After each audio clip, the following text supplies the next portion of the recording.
my pick!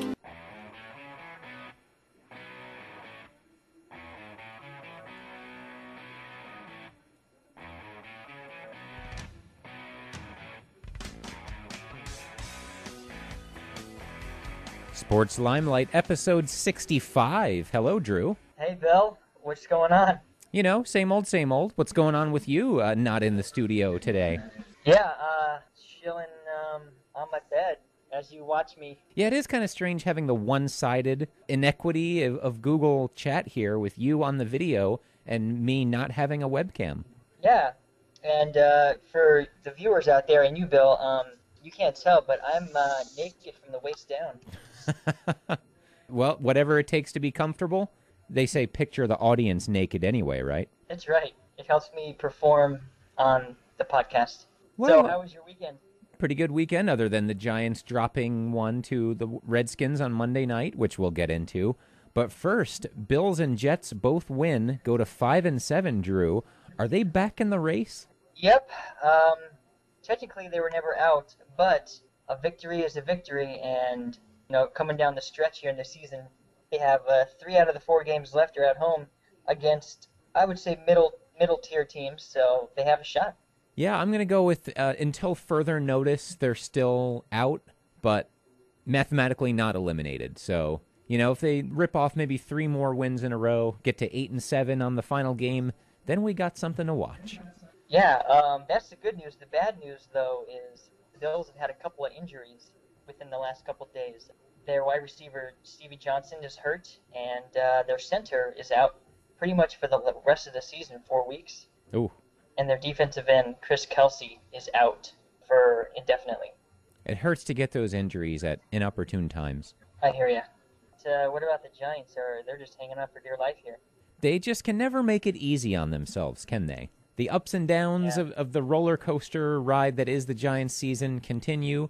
They had a good chance to win this game, just the penalties and the red zone struggles continuing, really. That's been a theme all year. Lawrence Tynes is leading the league in scoring, so that'll tell you something. Besides telling you that Lawrence Tynes is a great kicker, of course. Yeah, I wore his shirt Monday night, but his missed field goal cost him the game.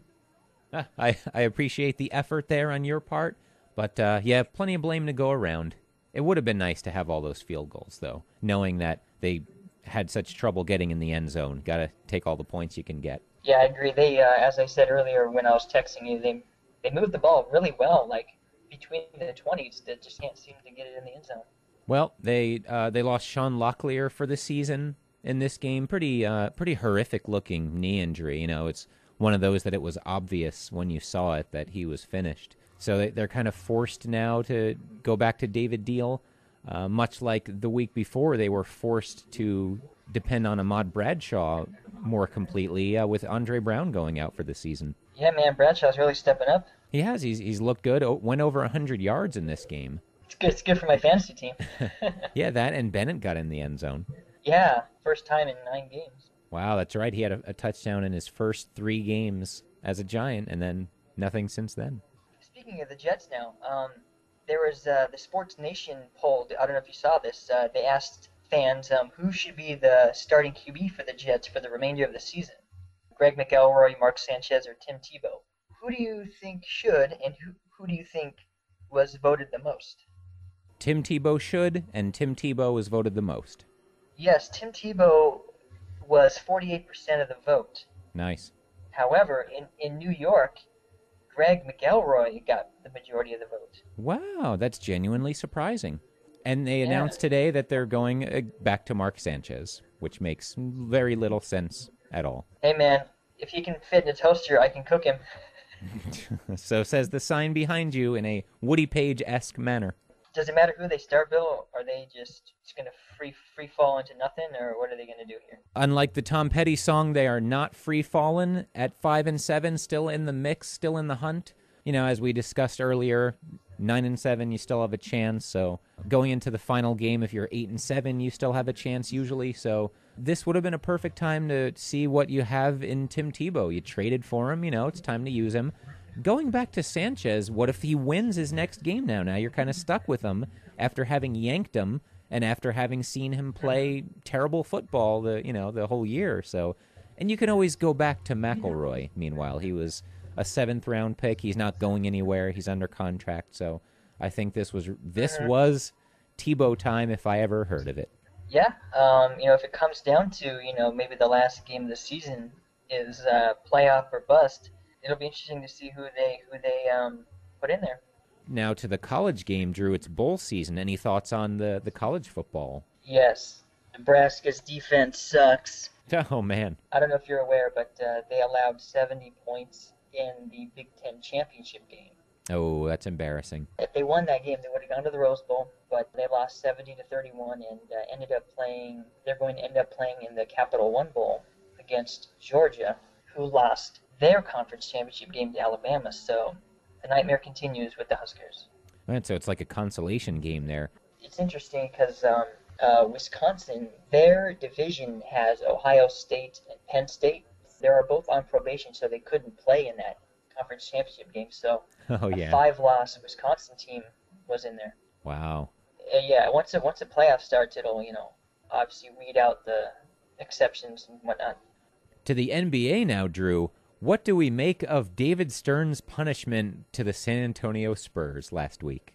Dude, Stern is hilarious. He's like a draconian freak. Yeah, $250,000 for resting your old guys and almost winning with your backups. Yeah, I mean, would it have made a difference if the game had gone into overtime or if the Spurs won? Well, then I wonder, would he have fined the Miami Heat for not winning? Exactly. They should be fined for not going 82-0. David Stern is out in February of 2014.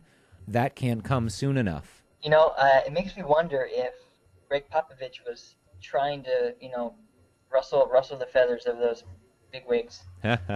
Yeah, on a nationally televised game. Ooh, even though in early November. Yeah, they have 6 months. In November. Yeah, they have 6 months of nationally televised games. Who cares? With the way the NBA schedule is, it seemed like with the facts here, the Spurs were on a 4-game, 5-night road trip, and the Heat were just coming off 3 days off or something. So yeah, it was a disservice to the league and our fans. Sure was. Our 24 fans. I'm now rooting for the Spurs to win the NBA championship because of this, just to stick it to the commissioner. Dude, me too. As soon as I saw it, I hope they win all the way. As a team with really not built around superstars and being flashy, I can see why the commissioner has it in for the Spurs so much. You want to talk a little baseball while we wrap it up?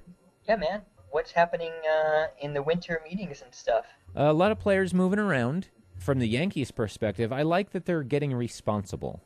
They're offering shorter contracts to old guys now. They're still going after old guys, but not paying them for too long. There were 3 players that they offered the 1-year, $13 million tender to, Soriano, Swisher, and Kuroda. All 3 declined, which means that if they don't re-sign them to long-term deals, they get compensatory draft picks. So I was happy that all 3 declined. I didn't want them at that price even for 1 year. So I think Brian Cashman knew this and kind of played the game of chicken and won. It seems like ESPN's take is that it's going to actually hurt them for doing this. They need to rebuild. It's just a matter of how.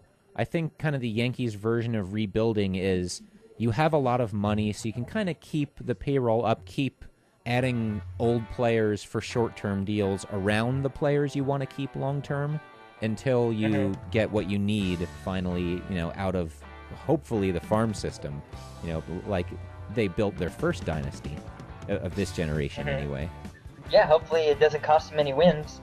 So yeah, now with 2 wild cards, if they can hover around and sneak in with 90 wins, I'm okay with that. It's certainly, they've tried the other way. They've tried being dominant and the best team in the AL and losing in the playoffs anyway. So what does it matter how you get there now? Sports Limelight episode 65. Thank you for joining us as always. Drew, thank you for Google chatting with me. Hey, Bill, it's my pleasure. I can't wait to do it again. And nor can I. See you next time.